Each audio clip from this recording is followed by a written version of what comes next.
Hey everyone, good morning and good evening. We are on two different separate time zones. Welcome to APU and Industry Career Live webinar. My name is Regine and I'm your host for this session. We're having a series webinar from today onwards until Sunday, 27th June, covering different topics in data science, cybersecurity, AI, engineering, design, fintech, and digital marketing, and many more. Please stay tuned in our space. I would also like to take this opportunity to invite you to check out our APU Open Day that's happening now until 27th. Our counselors are ready to guide you through all the options that are available for your further studies. For more information, please visit our website and follow our Facebook page. Now, without further ado, I would like to introduce our speakers today. Prof. Dr. Andy Sutton, Senior Director, Partnerships and Standards at APU. And our next speaker, Dr. Richard Cross, Associate Professor, Faculty of Computing, Engineering and Media at the Montfort University. They'll be covering on the topic of Double Your Advantage Dual Awards with the Montfort University. Over to you. Thank you, Dr. Prof. Andy. Thank you very much, Regine. Another very good introduction, and welcome to everybody wherever you may be in the world. I'm based in Malaysia at APU and have been here for about 18 years. Richard, good morning. Based in the UK. Based in the UK, yeah. Good morning, Andy. Good morning and good afternoon, everyone, and good evening. As Andy said, depending on where you are. Very nice to be here. Very happy to talk with Andy and colleagues. So yes, today we're going to tell you a little bit about the dual degree program that we have between APU and DMU, and tell you why it's a benefit to you. The dual degree program basically will provide you with a certificate from both APU as well as from DMU by the time you graduate. And so we're just going to go through a few slides, tell you a little bit about the institutions and the programs. And I think one of the questions that some people often have is, how do you know that the degree that you're getting is actually any good? So we'll tell you a little bit about the processes that we have in the background to make sure that you know that the degrees are good and that they're going to be useful for you as you move through your work life. So we'll start by telling you a little bit about APU. So we're in Malaysia, just outside KL, and we're a fairly new campus. We've been here now for about 4 years, a state-of-the-art campus, a lot of great facilities. Now APU has 8 schools, business, management and media, accounting and finance. Okay, the next one's the long one, mathematics and quantitative studies, computing, technology, engineering, and our newest area is media and design. If we have the next click, we have over 12,000 students, and we're very international at APU. And if we have our next click, you'll see that we have students who come from over 130 different countries and territories.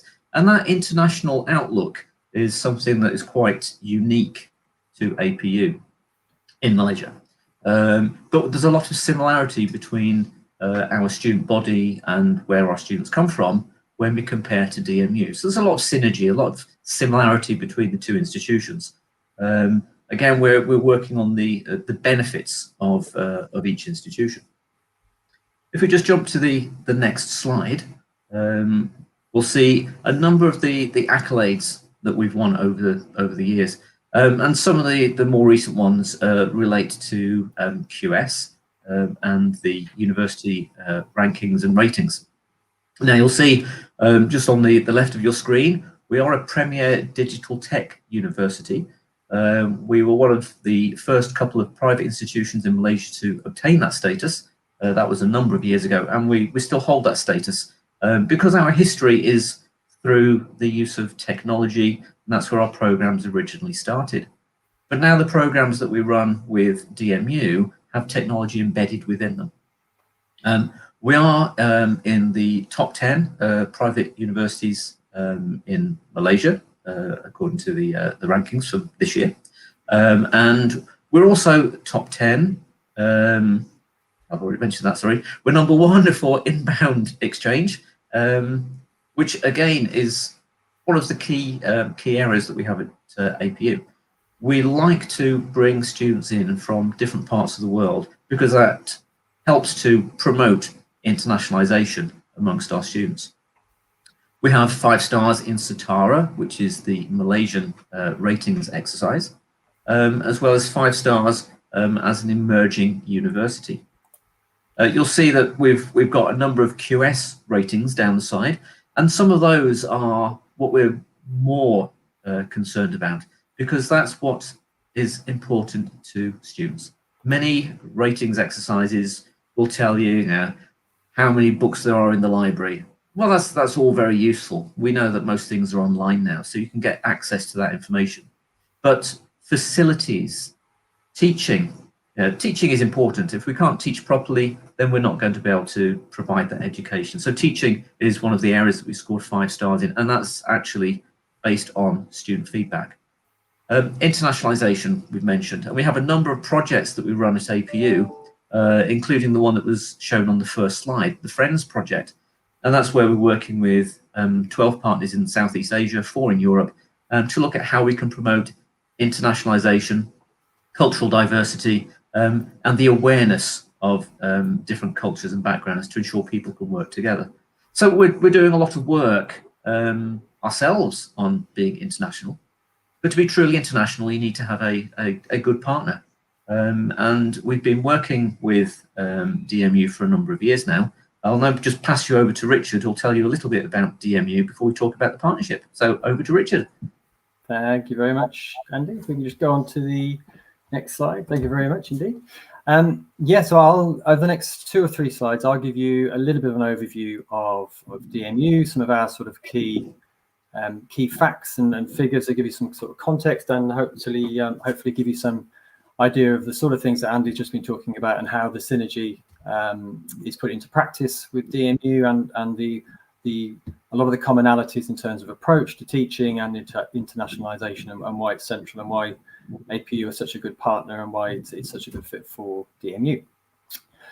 So as an institution, we go back quite a long way, back to 1870 originally, when we started as the Leicester School of Arts. If you just have that first click on this slide, please.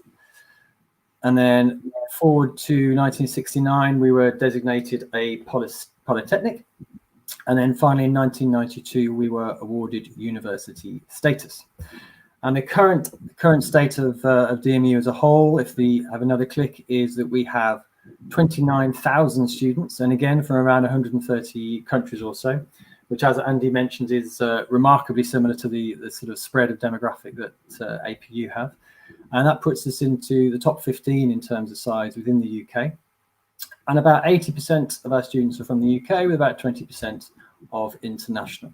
And increasingly over the last sort of 5 to 6 years, international work and international partnerships is core part of our work, both at teaching, at research, and at partnership institutional type level. And I think one of a good example of that, the number of collaborative partners we have, which are now 25, which spread right across the world, whether that's in franchise provision, collaborative research, or of course the dual provision, which is what we're discussing with APU today.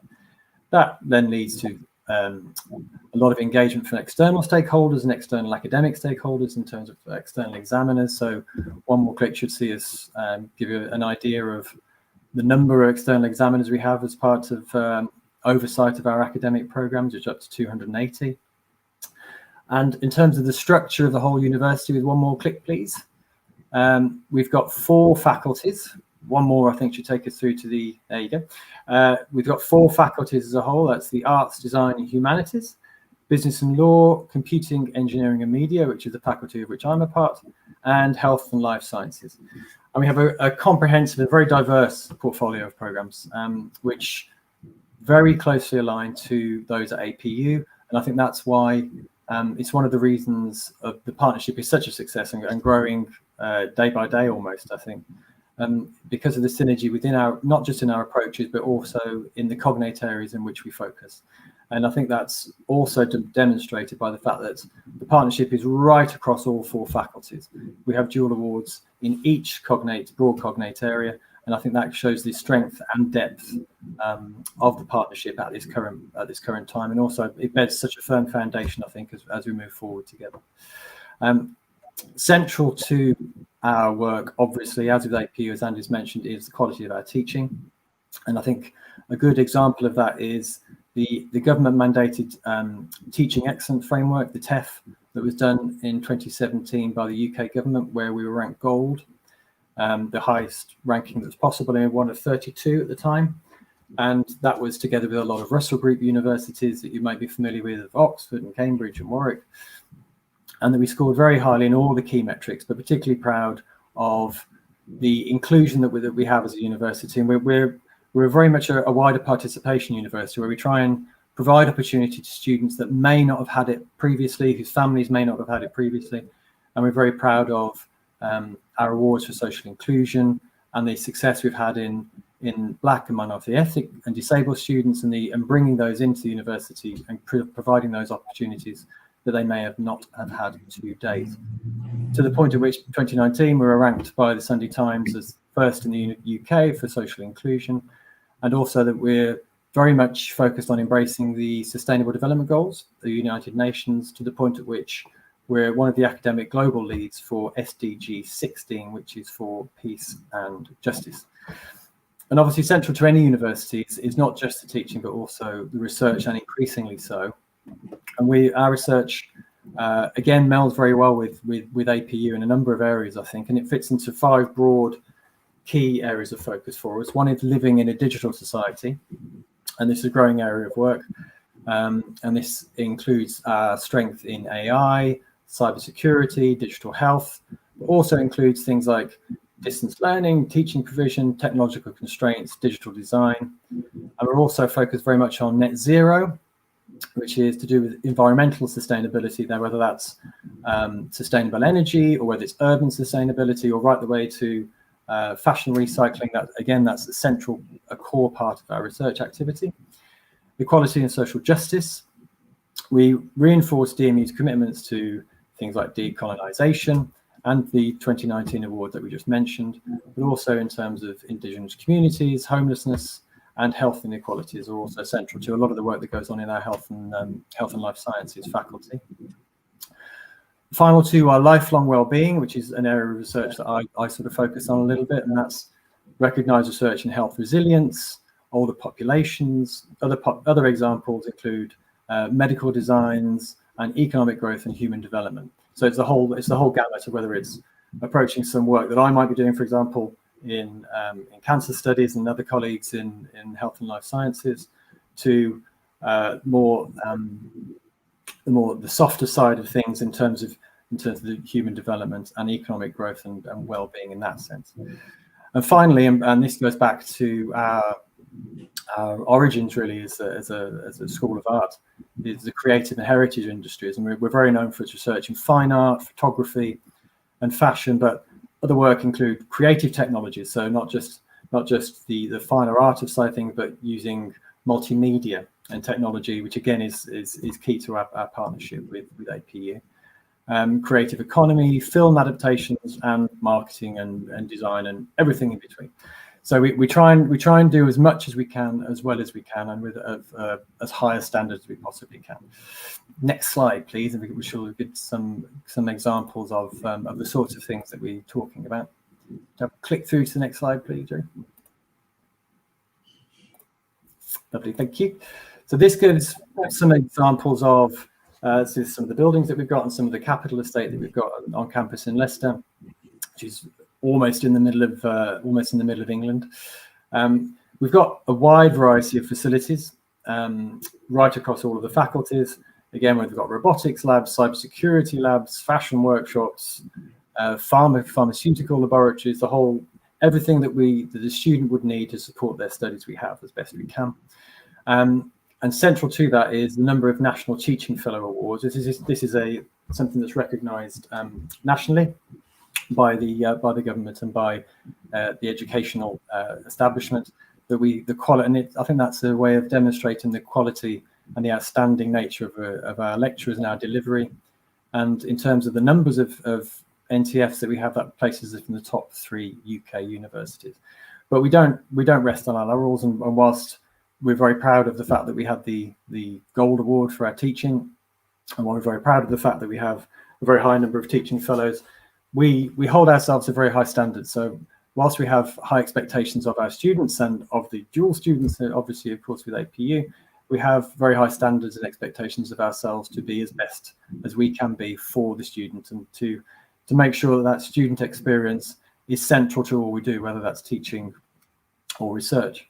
And I think one of the good ways of demonstrating our commitment is by ensuring that our programs and our courses are accredited by as many professional bodies as we possibly can do.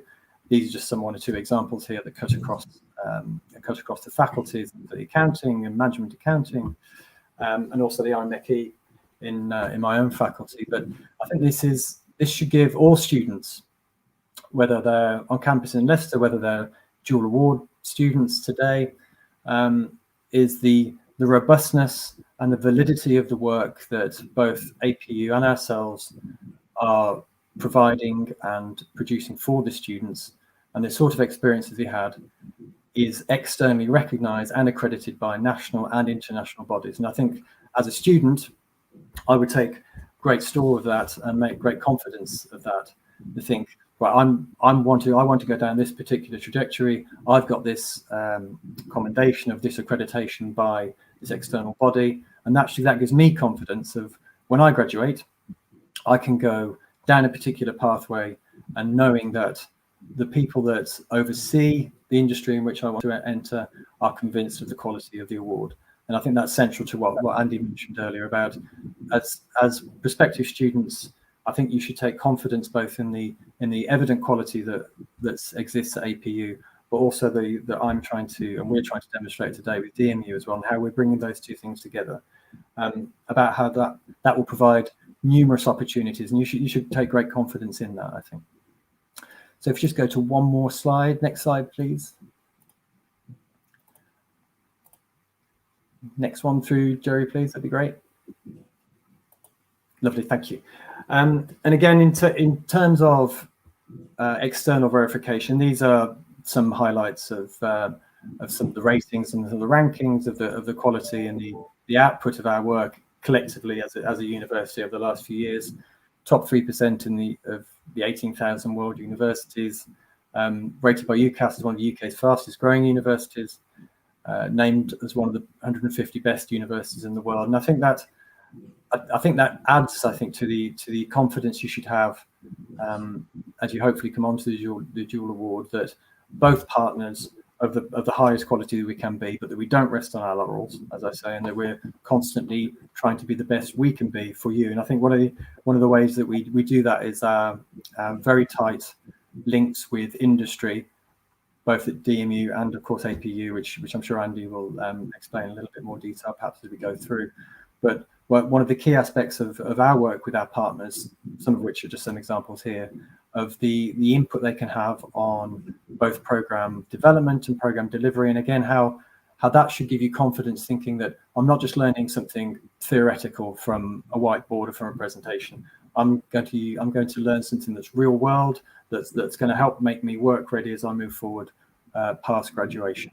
And employability, I know, is obviously central to APU's raison d'etre, if you like, and also central to our work at DMU, providing the very best opportunity possible to get you in a position to, when you've done as well as you can, when you've worked as hard as you can to get the best quality degree, you're in a position to go in the direction in which you would wish to, and you should take confidence that we will support you all the way through that from the moment you join the programs. At which point I'll pass back over to Andy. Hopefully that's given you a reasonable idea of a little bit of background at DMU and how our strengths and our focus meld with APUs, and why this is such a sort of exciting opportunity both for the institutions and hopefully for you as students. Thank you, Richard. Yes, as Richard's slide points out, there's a lot of industry input, and that's the same at APU. At the beginning, I was saying, people will be saying, how do you know that your degree is any good? Well, employability, input from industry is important. And when programs are being developed, when we were developing them with DMU, we were making sure we had input from industry.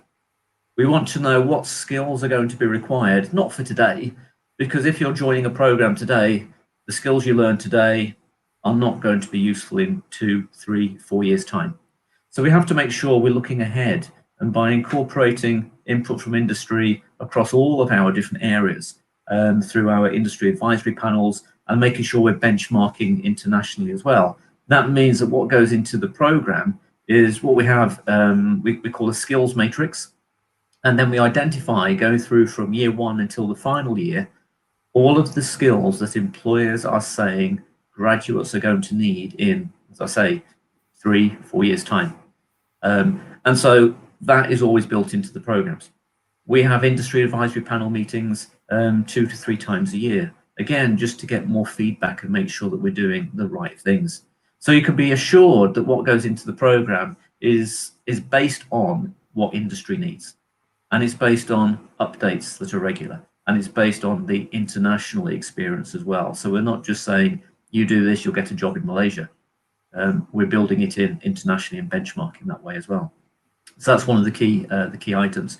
And then employability, as Richard was also saying, the last 2 years worth of the Ministry of Education's Tracer study has shown 100% employability by the APU students.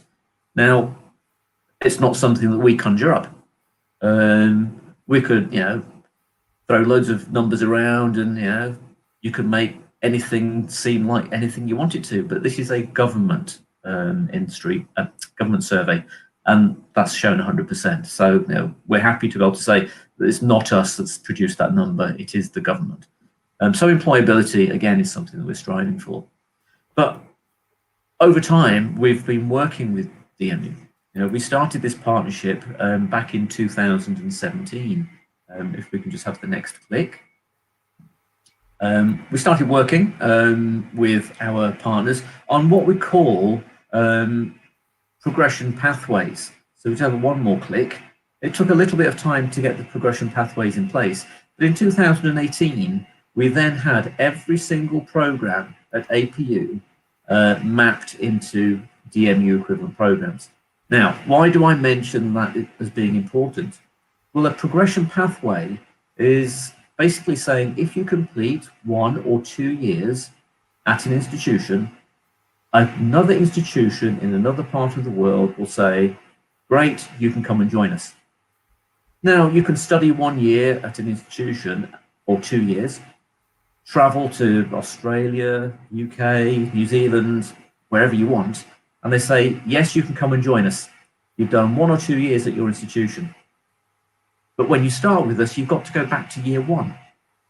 Well, that's a waste of time and effort. It doesn't cost a small amount to get your education. And for those parents that are watching, you want to make sure that your children aren't going to have to do 1 or 2 years in one country and then 3 years somewhere else. So a pathway agreement basically says what you are studying in your first year is mapped against the first year of the partner institution's program. So you move from year 1 from APU into year 2 at DMU. Similarly, where the programs all fit, you can do 2 years and transfer into the final year. And the partnership that we set up with DMU is for all programs for the 1 and 2 year opportunities. So from there, we started to develop further. And if we have one more click, DMU have something called the DMU Global. Ooh, I'm just waiting for that next click to come on. The DMU Global Visits, the picture that's just appeared on the bottom of the slide, that was back in the beginning of 2019, where we had a group of DMU students come and visit APU. They were here with us for about a week. This group of students are from the psychology program, and the guy on the front row with the white shirt, yes, I was checking he's the only one with the white shirt in the middle, is actually from Malaysia but works at DMU. So again, we've got ties to DMU through local contacts as well. We also have members of staff who have moved from APU to work in the actuarial area at DMU as well. So again, there's the staff mobility, we've got student mobility, and we want to make sure students have that opportunity to move backwards and forwards as much as possible. But then we started back in 2018, the long road of developing the dual degrees. And one more click, please. We had the development, 2018 to 19, where the dual programs were put together, taking on board the good from both institutions. Both institutions are working hard in their own areas. But we don't want to say a dual degree is all one institution's work. It has to be a proper dual degree designed together. And so that's what we've done. We've worked with the academic groups between APU and DMU. Some of those meetings obviously were able to take place in person because it's 2018-19. And so we've had visits backwards and forwards. Those discussions still go on today, but they go on obviously virtually. And we have meetings, feels like every day. It might not be quite every day, but there's contact most days anyway, where we're talking about how we can improve the programs, how we can improve, the student experience, because all this is for the benefit of our students. But how do we make sure we've got the quality in the programs? We know we've got the content. But you can have content and you can deliver it badly, and you can then say, well, if you can sign your name properly, if you can spell it correctly, you can remember your own telephone number, we'll give you a degree. That wouldn't be a degree of quality. So if we just jump to the next slide. Okay, for academic quality assurance, we have to make sure that we're meeting the requirements in both the UK and in Malaysia. So if we just have one more click.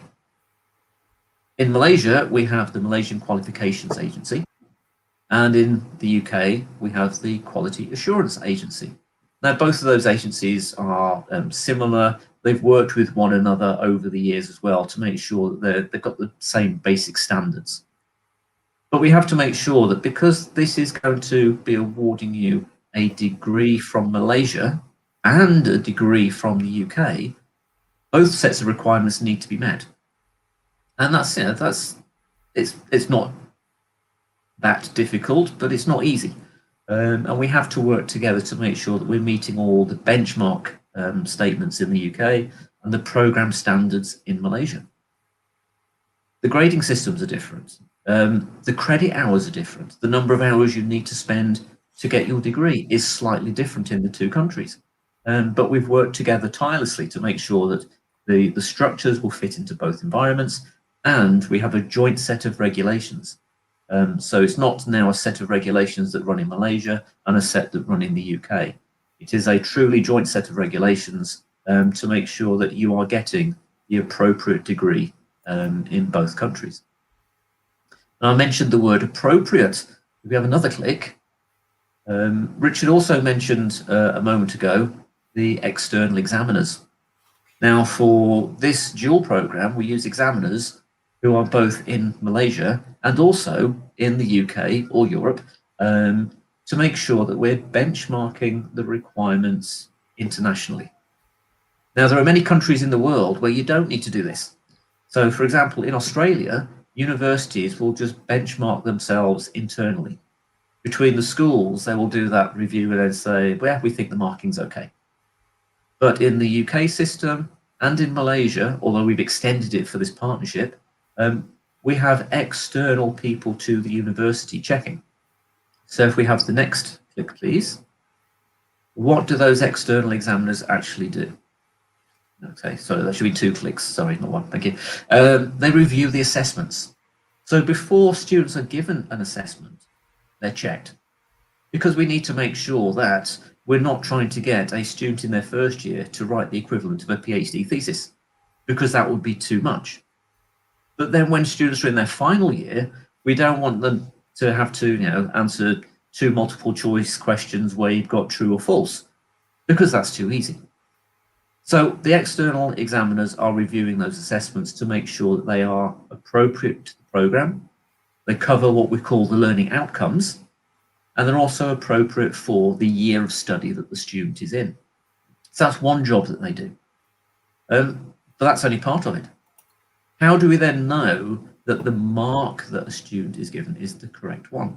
Because, to be fair, we don't want a student to turn around and say, I failed because my lecturer doesn't like me. That cannot happen because we've got processes in place.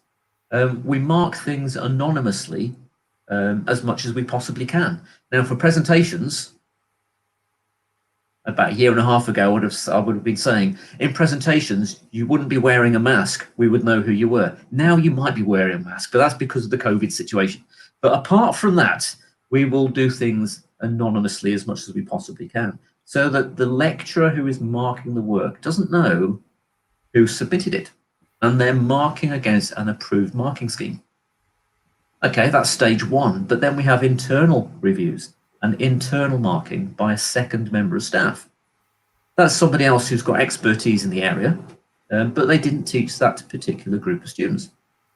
So there's your second form of checking. But then we have our external examiners.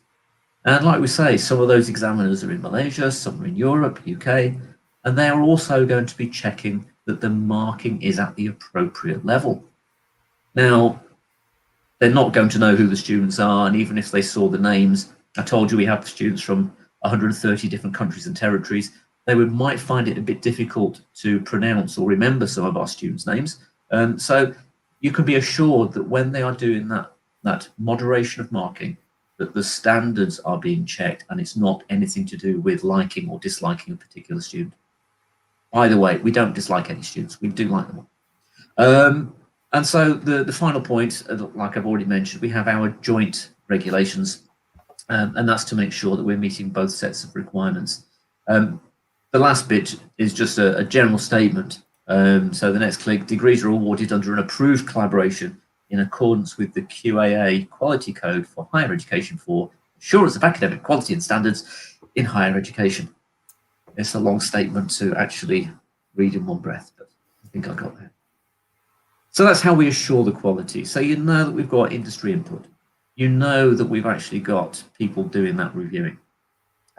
Richard also identified some of the key features of the programs with certification. Now, if you're watching this live, I know that tomorrow we've got some sessions running with our different academic groups, and you'll hear about some of the professional qualifications that we have, also for accounting and finance, actuarial. I think actuarial was actually before this event today, and in our computer programs as well, we have Google, Microsoft type certification as well. So that certification is also built in because that will provide you with the skills to be able to get jobs when you leave. Let me see, I think let's just move to the next slide. Okay, so we have our program. There's some more pictures of DMU. Now you'll see this in the brochures. But then some questions that some people have are, if we have another click, is travel to the UK compulsory? And then the answer is click no. No, click. the click will come. There you go. No, there you go. So there is no requirement. Now there are opportunities. In Malaysia, we run multiple intakes. The UK will have their sort of September, October intake. So there are specific points in time where this opportunity will work. So there are opportunities there, but sometimes you might need to extend your study. So for example, you finish your studies in, let's say, February or March, and you then want to spend some time at DMU. You would then need to wait until the next opportunity, which could well be September.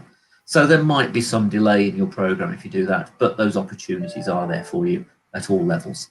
And we would encourage that if you possibly can, because it will provide an international experience beyond the realms of APU.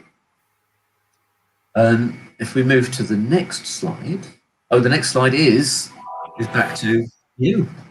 This is back to me. Thank you very much. Yeah, what will be coming up on the next slide is some examples of student work from my own faculty, and that's just to give you a flavour of the sorts of things you might be able to do, and you might have the opportunity to undertake as part of your study, and the sort of expectations that the students themselves have, and then also that we have of what those outcomes and what those outputs might be. And it's very broad. It's very broad in the same way that the partnership is very broad. And I think hopefully it gives you an idea of the excitement and the flavour and the possibilities that are within these dual awards. So if we have a look through this video, it cuts across all of the schools in our particular faculty. So there's some media, there's some engineering, there's some computing. And I think that it's quite a nice little snapshot of opportunity, essentially. So if we can go on to the next slide with one click, it should start, I think.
Lovely, thank you very much indeed. So hopefully that gives you sort of idea of the some of the things that the students can get up to, and some of the opportunities that you could have by taking up this, I mean, fantastic opportunity for the dual awards.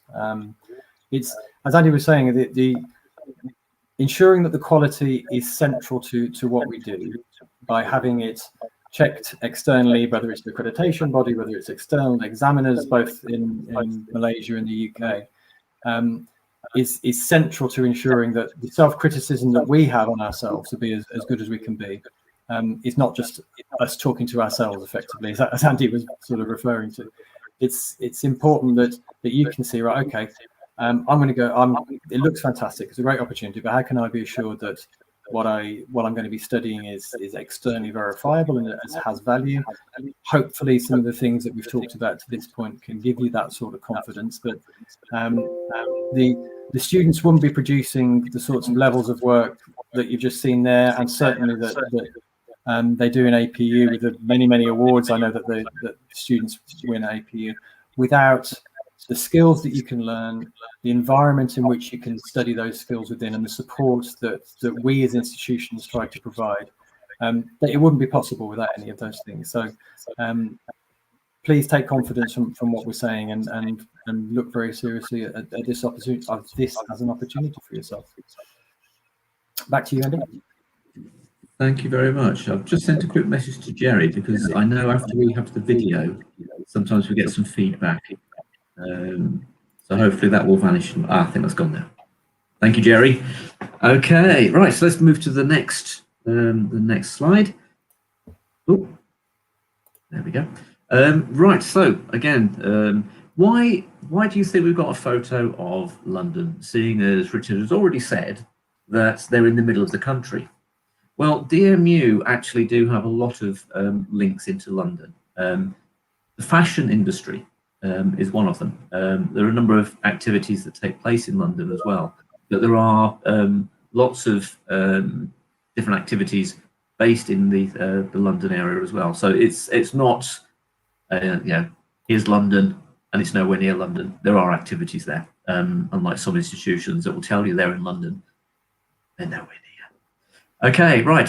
So on the screen, you'll see an example of the two certificates, APU and the DMU on the screen. Now, if we just have the next click, people often say, what is the advantage of this dual degree? Well, okay, our next click, we've already mentioned, it's the fact there are two qualifications, one from the UK, one from Malaysia.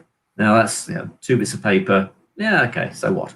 If we have the next click, employers are going to be impressed because you're actually showing that your work is benchmarked in two different countries.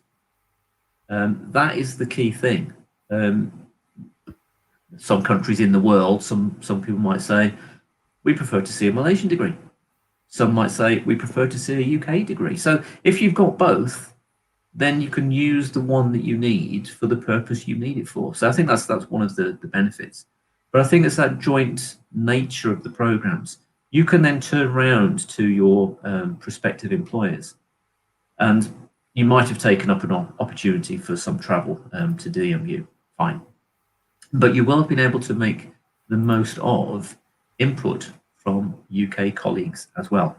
Now, where possible, obviously not at the moment, there will be guest lectures run on campus with DMU visiting staff. At the moment, that can't happen. And before the session today, I was in another session where some of the academics were delivering some materials. And so there are live sessions set up for staff and students to interact with one another, again, so you can learn from the experiences from both sides. DMU also have, I'm trying to remember what it's called now, the DMU, I was going to say, like DMU Replay, that's what it's called, where lectures are all recorded. And where there are opportunities and aspects which will form part of the input into the programs delivered in APU, there will be opportunities to view those videos as well. So you gain access to the experts on both campuses. And it's the expertise of both campuses, both institutions, that's the benefit of this program. I think the other thing we want to mention, just on the next slide, is what this all actually means. It's not just a partnership. We are continually working in partnership. If we have the next click, we both value the diversity of the staff and student body. Diversity is important. We want to make sure that everybody has the opportunity to be part of this learning journey. Whatever your background, wherever you're from, with or without abilities or disabilities, it's important that you have access to education. And so whether that's staff or students, we're both in agreement that we need to ensure that everybody has that opportunity and to feel comfortable when you are in the environment that you are then studying in. So internationalization is the other key thing. You've heard from both of us, we've got a large number of international students. They come from a large number of countries and territories. And it's through the internationalization of the curriculum that we're able to achieve this, this unique program where you're getting both East and West, UK and Malaysian experiences building into that program. Now at APU, about 70% of our staff come from an industry background. Now that means they're bringing real world examples. So you're getting real world local examples and you're getting real world UK examples. So that's going to be important when you are developing your skills. Incorporating those strengths is obviously going to be what we've tried to do within these programs. And we hope that as and when you decide to join us, you will experience that and have the opportunity to interact with both sets of institutions. I think that's about everything I wanted to say. Anything from you, Richard? It's just to reaffirm the commitment we have as institutions, not just to one another, obviously, but centrally to the students. I think it's not just about academic qualities. It's also about the support that we can provide to you about non-academic matters. It's about the employability and the work-ready skills that's central to both universities. And it's about the experience that you can have at a university with people from all over the world on programs designed across the world, and to provide you with the very best experience in the broadest sense of what university should be. Because as much as I love academia, and I do, we have experiences. So like the SDG Film Fest, for example, where both DME and APU have been working together to for student work to be showcased to lots of countries in the region. I know in Southeast Asia and Asia, and where we've had industry leaders and students presenting and showing their films.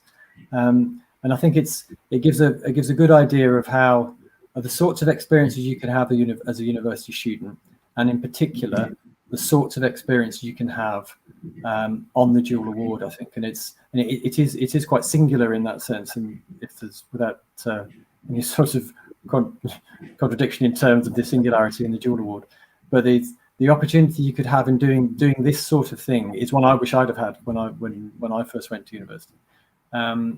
It's so outward looking, and it's so broad based in every sort of facet of a student and as a student life.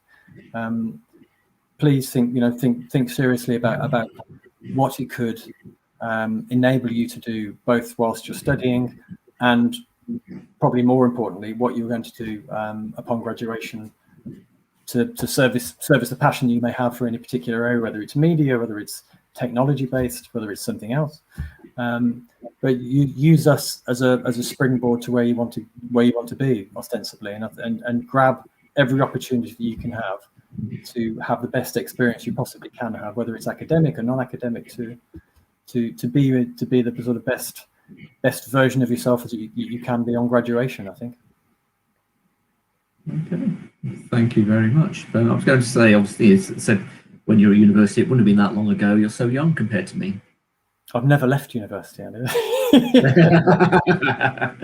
I love university so much. I've never left. Exactly. Okay, but just the final click just as the closing slide, just makes it look very nice. But there you go, the dual degree.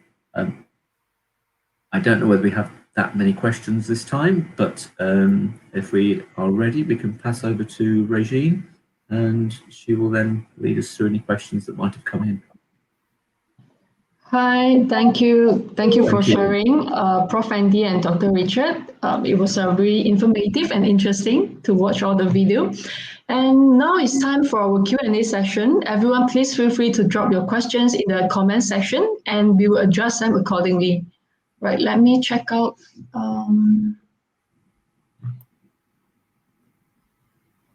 I have, while waiting for the questions to come in, I have one question because we always receive from our students whether or not our APU programs can be transferred to DMU so that they can study abroad for their final year at at DMU.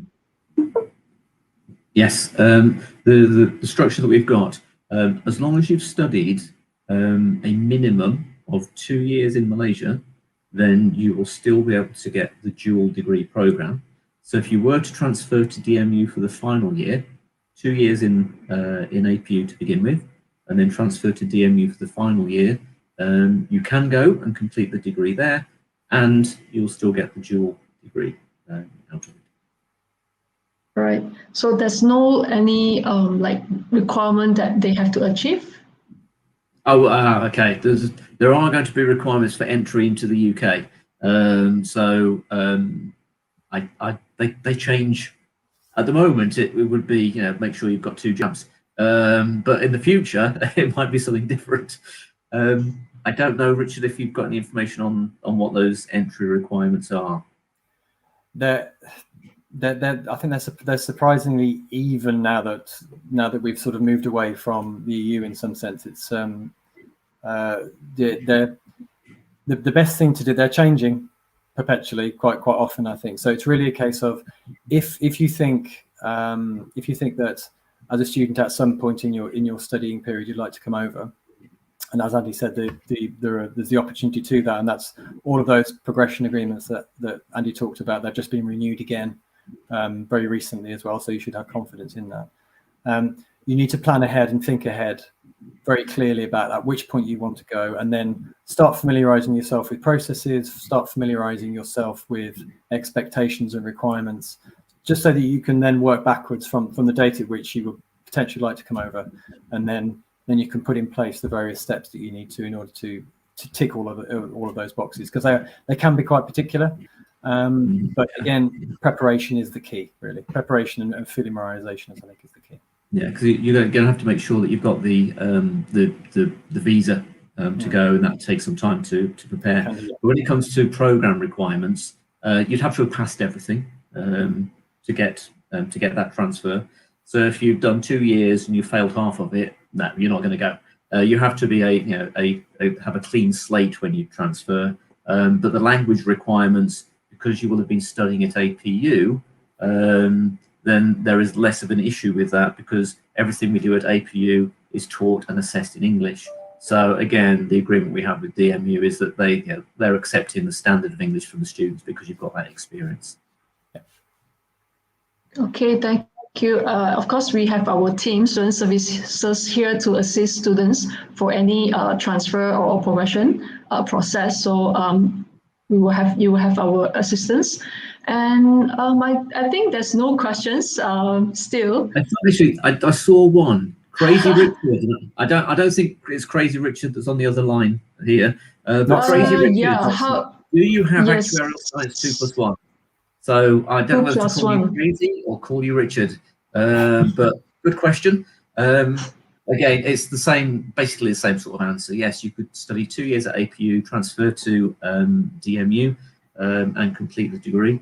So it's not a 2+1 as in the old franchise program, because it's still a dual degree program. And by completing the program, you then also have the professional certification, because the program has the full accreditation from the Institute and Faculty of Actuaries, and also the world recognition of the Society of actuaries. So yes, you can do it. Make sure you choose the timing right, because I've been to the DMU campus and in the winter it's quite chilly. I have to say, it can be quite chilly, yes. It can be quite chilly. It's clear blue skies, but a little bit chilly. A little bit nippy, yes. Okay, all right. If there's no more questions, now it's time for us to wrap up our session today. We are so grateful for your time, and I hope that you find this session interesting. So stay tuned and follow our Facebook page for more updates. Thanks everyone for joining us today. And thank you, Prof. Andy, and thank you, Dr. Richard. Thank you, Reggie. Thank you. And take care. Stay safe. Bye-bye. Bye-bye. Thank you. Bye-bye. Take care. Thank you. Thanks so much, everyone.